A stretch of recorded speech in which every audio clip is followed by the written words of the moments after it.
আসসালামু আলাইকুম।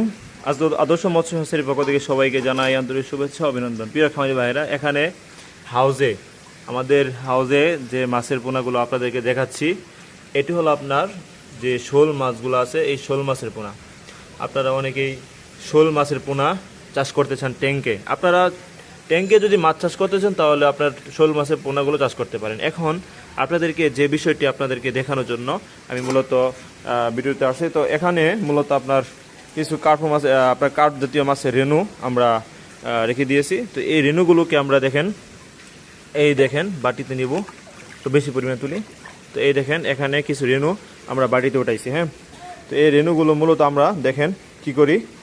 তো এটি মূলত আমরা এই যে দেখেন শোল মাছের আপনার হাউজে ছেড়ে দিলাম। তো এই একটা জিনিস দেখেন যে রেণুগুলো শোল মাছ কীভাবে খায়।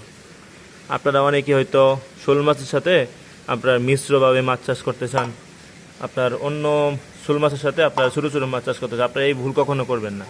শোল মাছ যদি চাষ করেন তাহলে শোল মাছের সাথে আপনারা অন্য কোনো মাছ চাষে দিবেন না। এই দেখেন